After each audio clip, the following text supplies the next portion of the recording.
Welcome to the Cannabis Connoisseur Critique Hour. First and top of the news is that Illinois Representative Bella introduces a cannabis DUI bill. On the heels of the Illinois Supreme Court recent hearing oral arguments about aroma as a lone probable cause for a vehicle search, and Supreme Court judges commenting on cannabis impaired drivers and public safety, Illinois Representative Dave Vella today introduced House Bill 4890, which would amend the Illinois Vehicle Code to include language that eventually would allow law enforcement to use a cannabis breathalyzer during a sobriety test.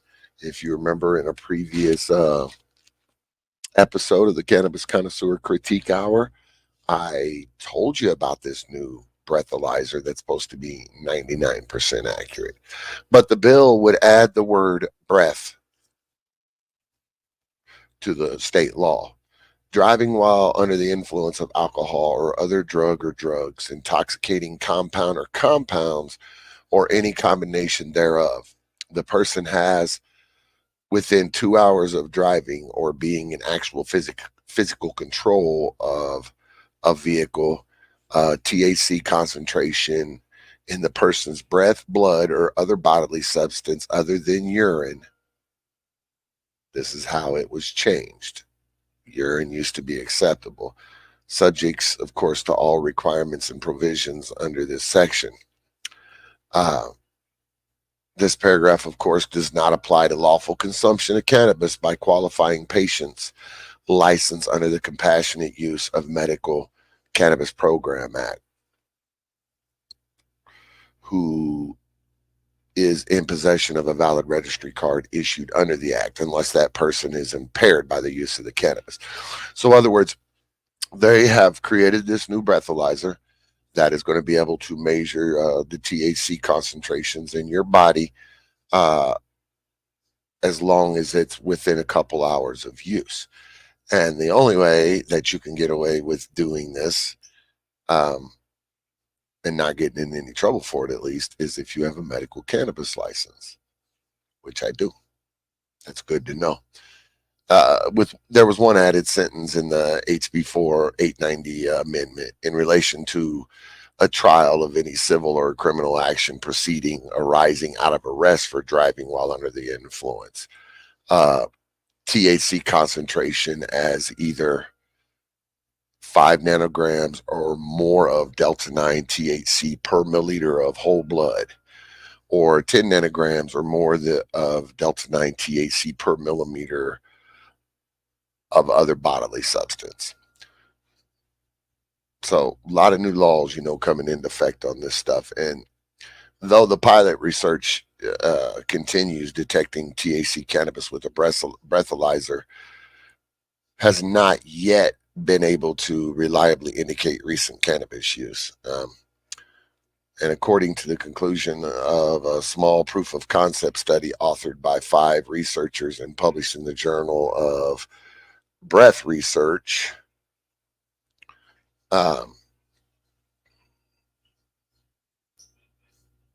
quantitative values were broadly comparable to other pilot studies with different devices. Sampling protocols and participant characteristics were the same as well. The results do not support the idea that detecting THC in breath as a single measurement could reliably indicate recent cannabis use. That was before I told you guys this recent scientific so-called breakthrough to do it, which they are saying, though it's not official yet, that this one does. So, but the scientists and engineers at the National Institutes of Standard and Technology and researchers in Boulder, Colorado, performed this study, and their goal was to develop, reliable, standardized industrial protocols for detecting cannabis impairment via breath, or at least determine whether it's even a possible thing. That's your first article for the day. Be right back.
So another bill introduced into Illinois' House was House Bill 5284, and it was directly directed at healthcare facilities restrictions on medical cannabis use.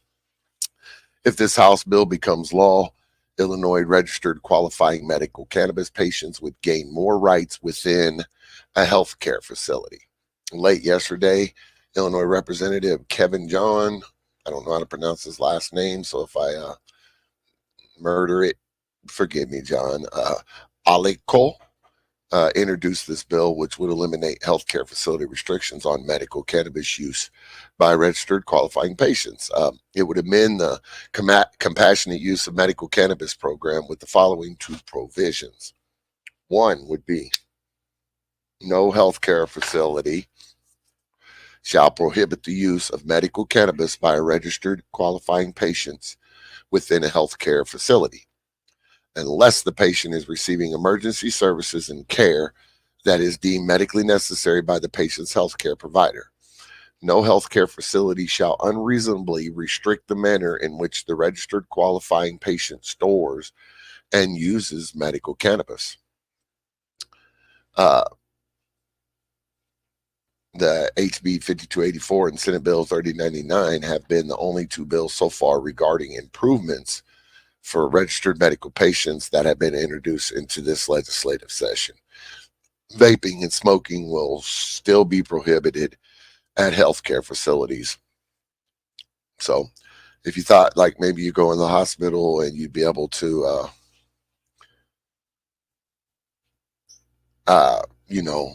smoke while you were in there, wrong.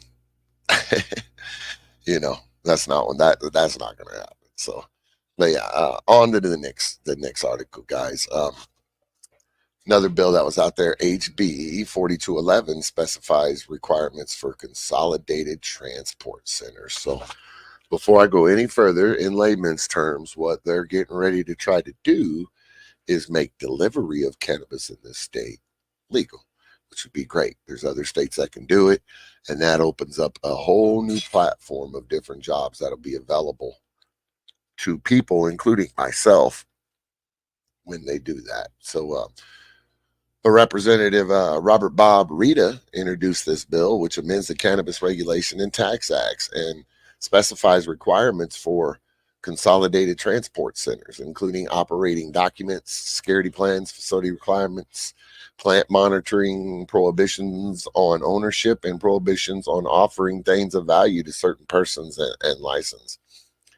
The bill provides that cannabis business entities shall adhere to the traceability and consumer protection guidelines established by the Department of Agriculture when utilizing the cannabis plant monitoring system or cannabis transport system, CPS as they're going to call it. They had to give it a whole new name. It couldn't just be used under the GPS logo, just CPS, yeah. It also provides that entities awarded a transporting license may defer paying the associated license fee for a period of no more than 3 years. And that from January 1st, 2024 through January 26th, the department shall not issue any transporting license other than those issued before the effective date of the Amendatory Act. It provides that all products received and shipped to and from a consolidated transport center shall be tracked within the cannabis plant monitoring system, and that a craft grower or infuser may enter into a contract with a transporting organization when they open. So people like my friend Tree Slinger, he has a craft grower's license. He'll be able to pay somebody to transport it for him from here on out. And that this also provides that no person, cannabis business establishment, or entity other than a licensed transportation organization shall transport cannabis or cannabis infused products on behalf of any cannabis establishment to or from a consolidated transport center unless otherwise authorized by rule, which this rule says no, so they won't be authorized. According to the bill and the finer print in the bill, Consolidated Transport Center means a facility licensed by the Department of Agriculture that is integrated with access controls, cameras, alarms, owned and operated an independent social equity transporting organization, and used for unloading products from vehicles, sorting and securely storing products, and reloading products onto the licensed and registered transport vehicles before being shipped to the Cannabis Business Associates. I'll be right back, guys. That was the news for now. I'll be right back with the next article.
So, guys, as a cannabis connoisseur, I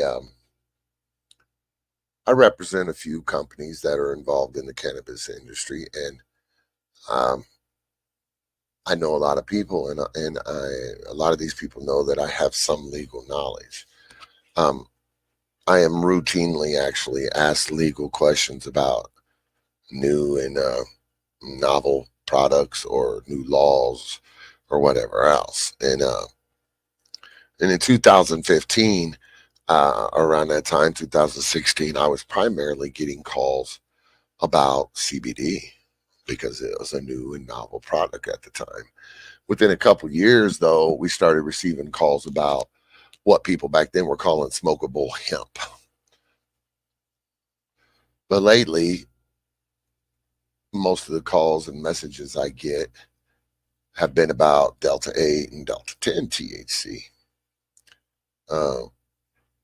About which I did an article about that too, a legal opinion letter I had written, whatever else. But the most recent and new and novel inquiries have been about various cannabinoids, HHC, THCP, THCO, etc. We even joke, a couple of my friends, Pat, we even joke that D9 is the new D8. Since this year, the most well-known cannabinoid, Delta 9, THC D9, is quickly becoming a major showcase in hemp products. With this background in mind, I'm suddenly receiving lots of messages about THCA flower. You guys know about this yet? In this article that I'm producing right here, this show, I'm sorry, I will discuss a little bit about THC flower and several legal and practical issues regarding it. First, let me say, though, that what I've done here in this town, there's quite a few head shops, vape shops, etc., and they all seem to be selling this beautiful, magnificent looking flower. Just the frostiest trichome, good smelling, pretty flowers, with about 2% THC in it, and anywhere from 20 to 28% THCA. Now, anybody that knows, THC flower refers to cannabis buds marketed as hemp, which is what I'm talking about, which makes them legal to sell what they're doing. Maybe. These buds are intended for smoking or vaping. They contain high concentrations of THC, acid THCA, that's THC acid, and low concentrations of D9. Specifically, their D9 levels do not exceed the 0.3% by dry weight that I was talking about earlier. For example, I recently viewed a certificate of analysis, COA, of a THC flower that showed 25% THCA at 18% or 0.18% D9. This is remarkable for a few reasons. Despite that this flower is federally lawful hemp, smoking it will get you high. In fact, this total THC profile, sorry about that, stuff is going off in here very loudly, is very much in line with cannabis flower sold in regulated marijuana markets. This is because the advertised THC values for flower in regulated marijuana markets is almost always total THC, meaning the sum of D9 plus, for instance, 87.7% of the THCA. This is technically legal, at least with respect to finished products.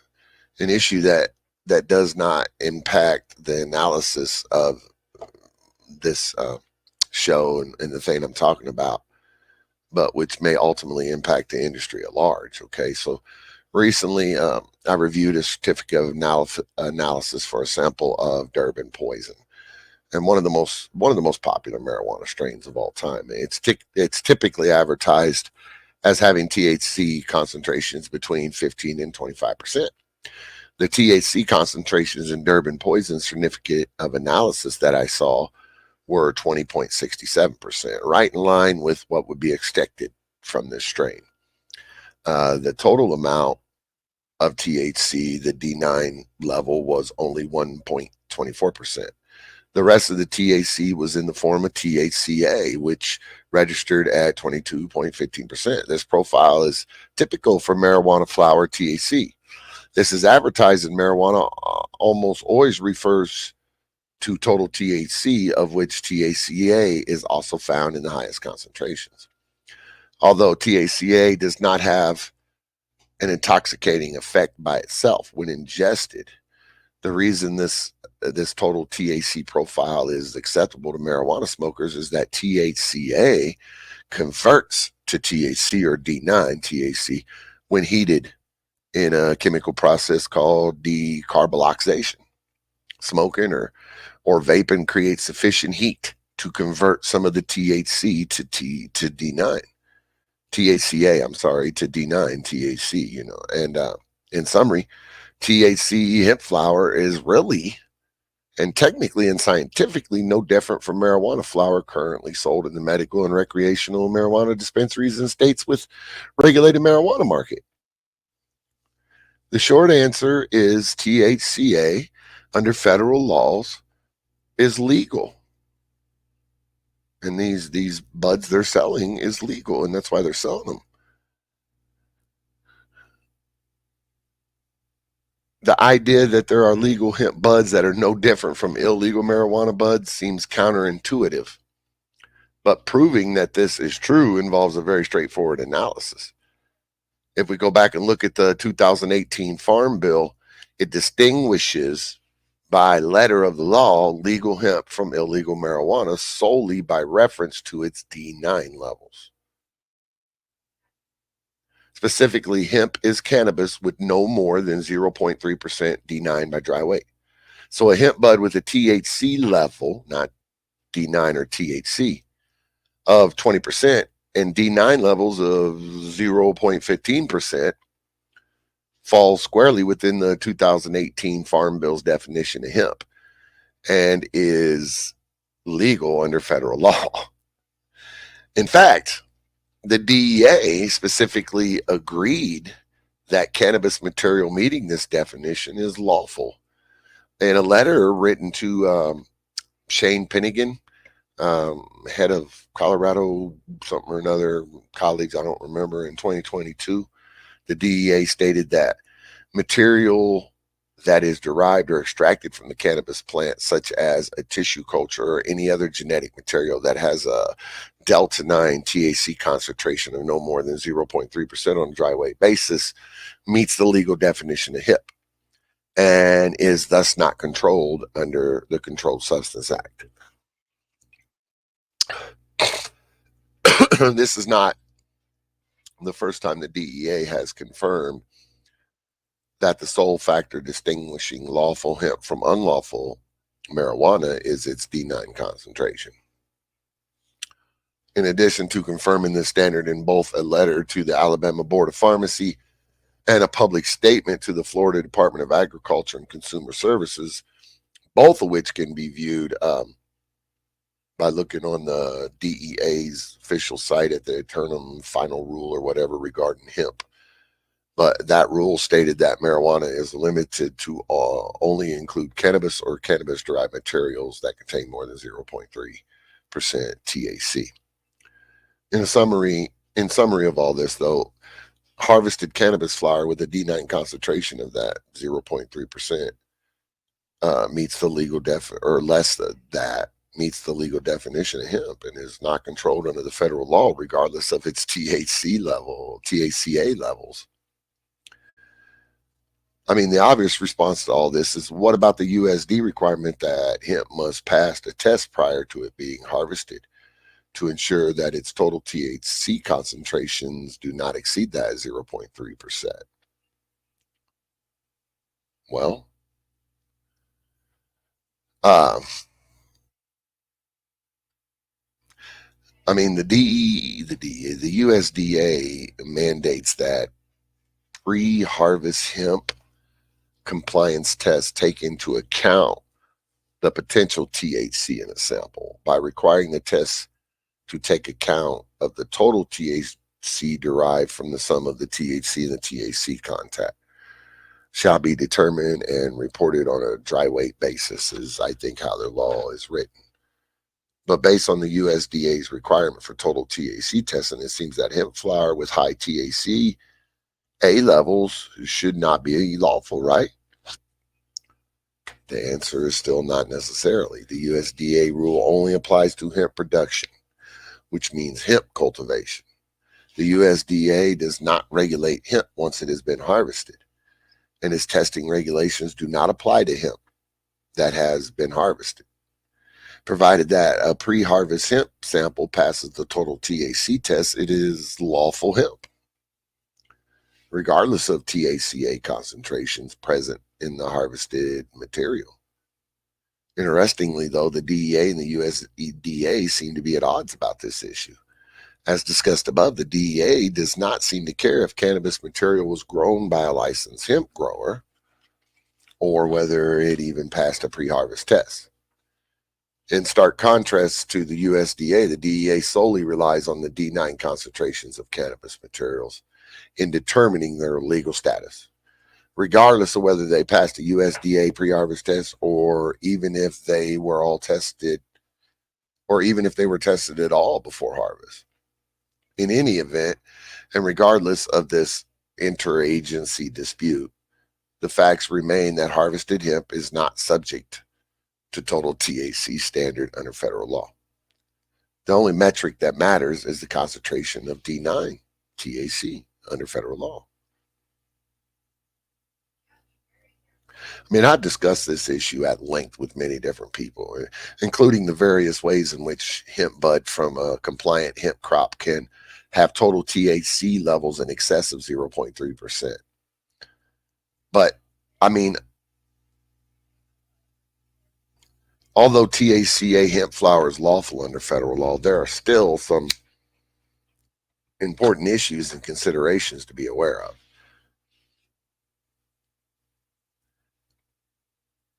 One issue is whether THCA flower, at least with the high THC concentration discussed at the beginning of this article, or the beginning of the show, I'm not writing a damn book, can come from hemp grown in compliance with USDA total THC requirements. Compliant THC flower may be theoretically possible.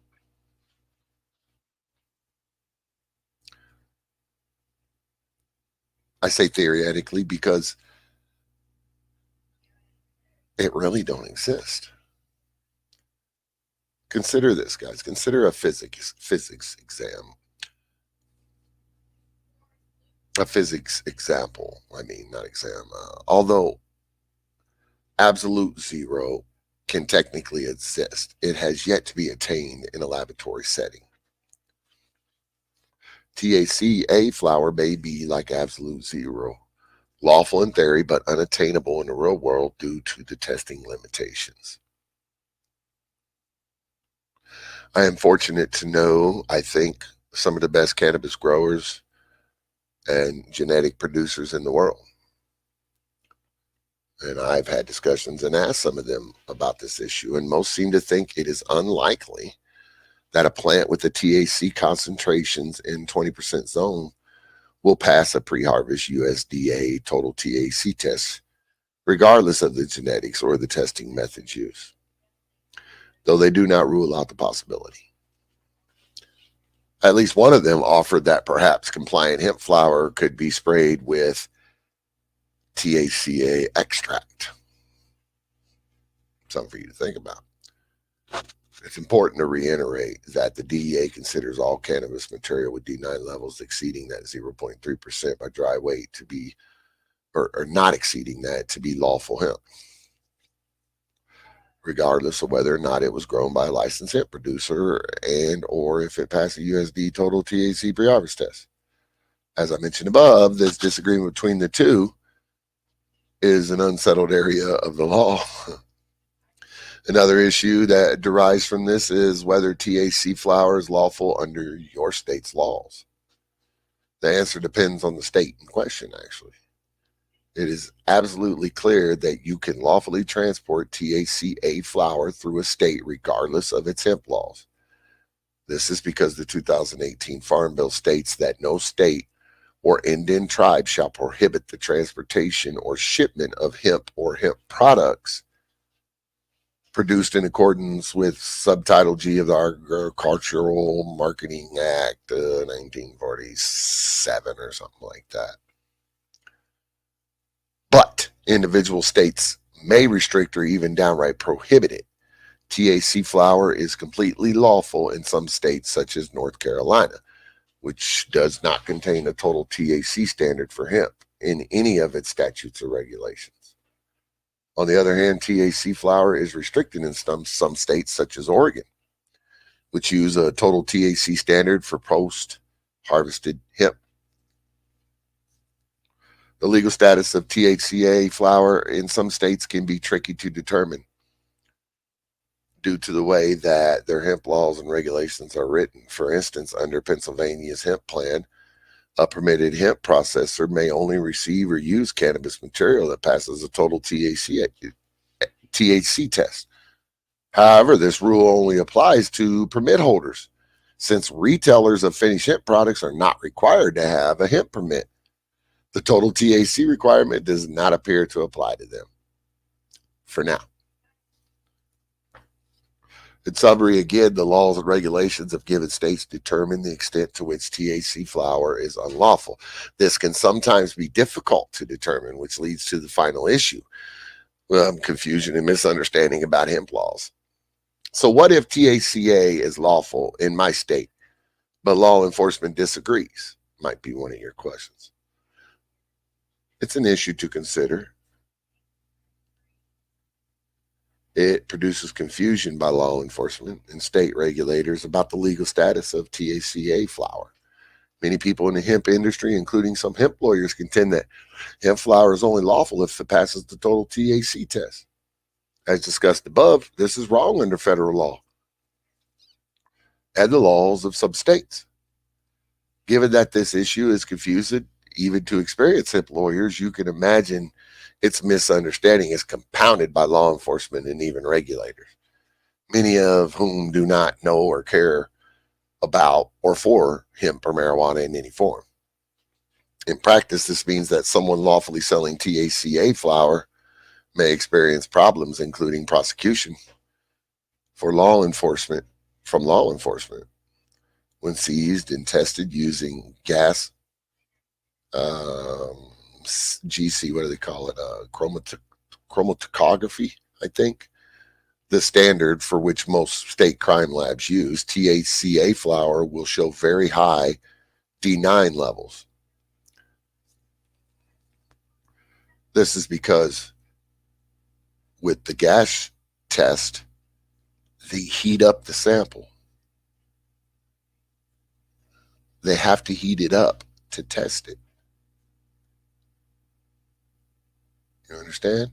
THCA is legal, but when you heat it up and it converts to THC Delta 9, it's illegal. So if you got arrested by law enforcement who were confused about the law, said you had marijuana, not THCA flower, and they sent it to a lab to be tested to be sure, they would come back as their right because the lab in their GC treatment heated up. And then the samples they heated up enough to sufficiently decarb the THCA and convert it to D9. When this occurs, it is possible that the retailer will be charged with trafficking marijuana. Aside from experiencing the stress and expense of being charged with a crime, it is also possible that the prosecution and the judge will not understand the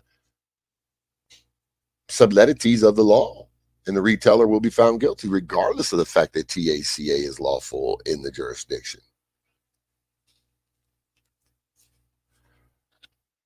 I don't have a lot of faith in our justice system, but I don't want to imply that criminal prosecution will always go wrong in this scenario. However, I think it's important to understand that this is a novel and complicated legal issue, and there is no guarantee that things will go the right way in a criminal trial. THCA flower is poised to be the next big thing in hemp land. It already is, really. And as discussed above, THCA flower is lawful under federal law and the laws of some states. However, before deciding to participate in the emerging market, it's important to understand the issues and risk involved. And that is why I am here telling you about this article. So guys, lots of laws and lots of stuff coming. That's going to change lots of stuff. To me, I think it's great. The more we move, the more laws that we get legal and understood, the better the market will be. I'll be back in a second. One love.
So guys, check this out.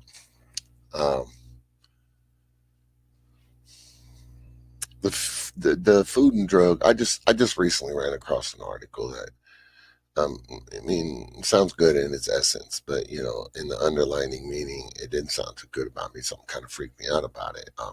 The FDA is just recently highlighted its scientific review into marijuana. That led to the agency to recommend the rescheduling that they just did here recently to the DEA, which hasn't acted on it yet.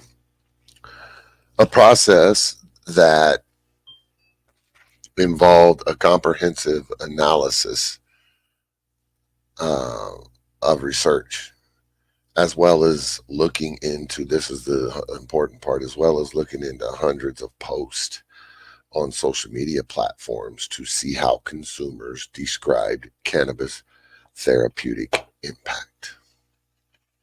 So in 2023, the fiscal year drug safety priorities report that was published on last Thursday, FDA, Center for Drug Evaluation and Research, the CDER, discussed various initiatives that it says illustrates the depth and versatility of drug safety initiatives across the center and the FDA.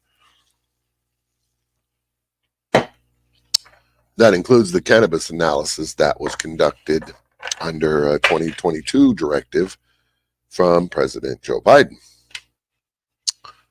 CDER said its staff conducted an expansive review of numerous data sources to inform a scientific and medical assessment called an 8-factor analysis. And the results informed the FDA's recommendation to the DEA to down schedule marijuana to a Schedule 3 from a Schedule 1. As part of CDR's cross-center evaluation of marijuana, the CDR's Office of Surveillance completed a review and of a couple different data sources to inform the 8FA provided to the DEA. And it said in that, after the conclusion of the FDA review, the U.S. Department of Health and Human Services submitted a letter with hundreds of pages of research material to the DEA with the Schedule 3 recommendation. And the DEA is now carrying out its own review before making a final determination. There were rumors that the decision would be announced 3 weeks ago now, but the Biden administration officials told Marijuana Moment that they'd waive off that speculation. FDA's work to reach a scheduling conclusion also involved a team of social scientists, back to the important part again, who spent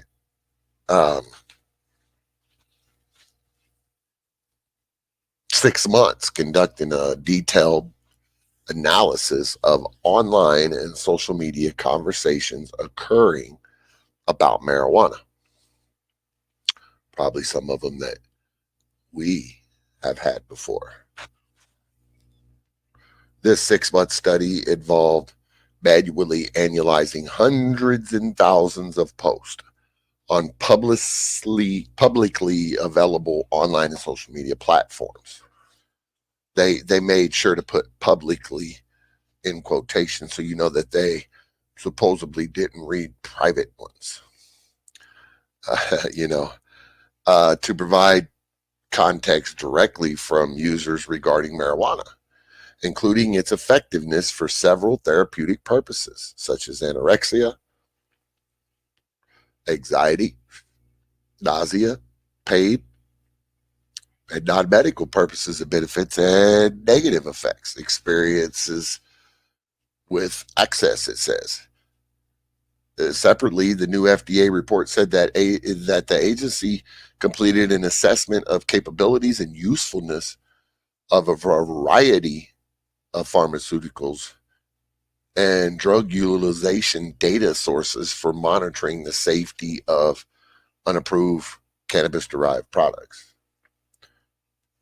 I said earlier, I think I said it's been 3 months. It's been 6 months, I think, now since the FDA provided the DEA with its marijuana rescheduling recommendation.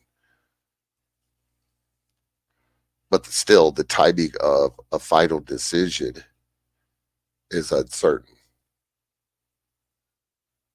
In the interim Congressional Cannabis Caucus, the founder of that, Representative Earl Blumenauer, a Democrat out of Oregon, recently urged the agency to release more information about its ongoing review, including what its planned deadline is for finishing and whether it will take into account the fact that many states have already legalized cannabis.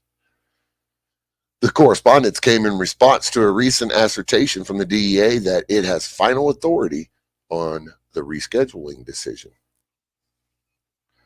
which itself was a reply to a separate letter from Blumenauer and 30 other bipartisan lawmakers. On the other side of the issue, a Republican congressman who has long opposed marijuana reform claimed in a letter to the DEA that the FDA came to a misguided conclusion to recommend rescheduling cannabis, challenging the health agency's scientific standards and imploring the DEA to dismiss them as it prepares to make a final determination. A separate letter sent to the DEA from Administrator Ann Milligram this past 2 months. She's friends with Senator Elizabeth Warren and John Fetterman and Chuck Schumer and other champions of marijuana reform. They urge the DEA to go further than rescheduling by fully removing cannabis from the Controlled Substance Act. Meanwhile, the Health and Human Services Secretary Xavier Becerra said last month that his agency has communicated its position on marijuana rescheduling to the DEA and has continued to offer additional information to assist with the final determination. And prior to the Health and Human Services releasing a trove of documents concerning its cannabis recommendation, a coalition of 12 Democratic state attorney generals, implored the DEA to move forward with federal marijuana rescheduling, calling the policy change a public safety imperative. In another letter in December 29, former U.S. attorneys called on the Biden administration to leave cannabis in Schedule 1. Also that month, the governors of 6 U.S. states, Colorado, Illinois, New York, New Jersey, Maryland, and Louisiana, sent a letter to Biden calling on the administration to reschedule marijuana by the end of last year, which did not happen. Meanwhile, 6 former DEA heads and 5 former White House drug czars sent a letter to the Attorney General and current DEA administrator voicing opposition to the top federal health agency's recommendation to rescheduling marijuana. They also made a questionable claim about the relationship between drug schedules and crime penalties in a way that could exaggerate the potential impact of the incremental reform. The DEA and the Office of National Drug Control Policy heads under multiple administrations led by presidents of both major parties. A coalition of 14 Republican congressional lawmakers, meanwhile, separately urged the DEA to reject the top federal health agency's recommendation to reschedule marijuana and instead keep it in the most restrictive category under the Controlled Substance Act. Again, vote these motherfuckers out.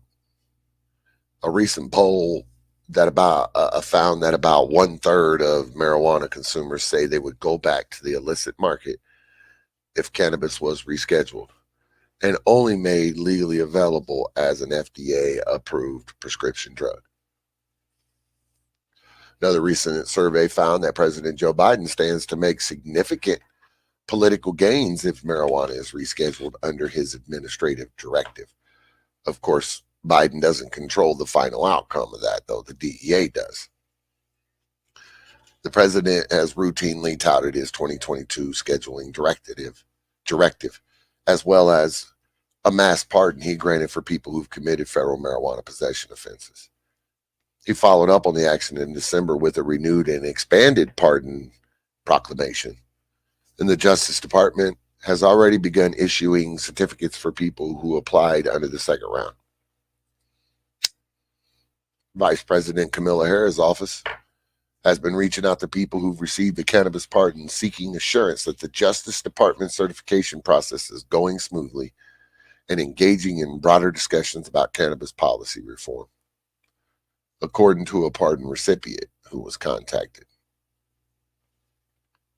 So, a lot of news, a lot of stuff going on in the marijuana industry. A lot of stuff going on in the cannabis industry. And I'm here to tell y'all all about it as it comes to me. I appreciate y'all, and I'll be right back for the last 10 minutes of the show. See you in a minute.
welcome back. So, guys, cannabis may not be legal in every U.S. state, but the places that permit recreational use have carved out a unique corner in the travel industry. Weed infused tourism is a $17 billion industry, despite only being recreationally legal in 1920 states. I think it might be 24 at now. And as people become more comfortable with experimenting with it, we're seeing more weed friendly travel guides for those who want to experience the high life. On Thursday, some months ago, President Biden moved to pardon thousands with federal marijuana convictions and encouraged states to follow suit. And if you're feeling more empowered to dive into the world of cannabis, I'm going to give you the top 10 best cities for ganja getaway, man. You ready? Number 1, Las Vegas, Nevada. I'm sorry, the number 10th, Las Vegas, Nevada. Although the use of weed is prohibited in public places, Las Vegas still managed to crack the top 10 best cities. Travelers can find activity and places to stay that permit the use of cannabis, including cannabis bus tours and smoking at the Las Vegas location of the popular chain Topgolf. We'll give these top 10 a top score of 50. And we'll say out of 50, Las Vegas will get a 32.20 or something. Number 9th place, San Jose, California. Like another California city on the list, San Jose location in the Bay Area means you're just an hour away from San Francisco. You've heard of food delivery services? Well, in San Jose, you can get weed delivered to your door. I think that's pretty great. So we'll give it an overall score out of 50. And it's the number 9th place on the list. We'll give it an overall score of about 32.50, I think. Number 8 on that list, Colorado Springs, Colorado. According to upgraded points, Colorado is the 3rd cheapest place to buy an ounce of marijuana for an average cost of about $241.75. It's no wonder 3 Colorado cities have landed on this list, including this one, Colorado Springs. Plus, Colorado's just awesome, man. There's a big, I'm going to call it new age hippie scene there. And, the creative weed user might enjoy painting some pothead pottery. Overall score out of 50, 33. We'll give it an even 33. Now, this, number 7 on the list, is one of my favorite places. But when it was my favorite place, weed wasn't legal there. But that's Henderson, Nevada. Henderson landed on this list thanks to its 118 weed-friendly Airbnb listings per 100,000 people. Like others on the list, its wide offering of affordable lodging where weed is allowed earned it this 7th spot. And of course, there are multiple local dispensaries to visit everywhere you go. Score out of 50, 34. Number 6, another place that I didn't really like, and in a state that used to be a no-tolerance state where I caught a felony for a joint roach, Arizona, but is Scottsdale, Arizona. And Scottsdale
possibly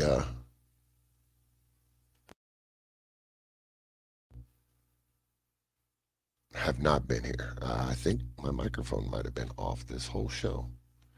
If it is, I'm going to shit. Anyway, guys, that's the end of the show. Much love. Stay up, and as always, stay lifted. And really, as always, peace and chicken grease. I appreciate y'all. Much love.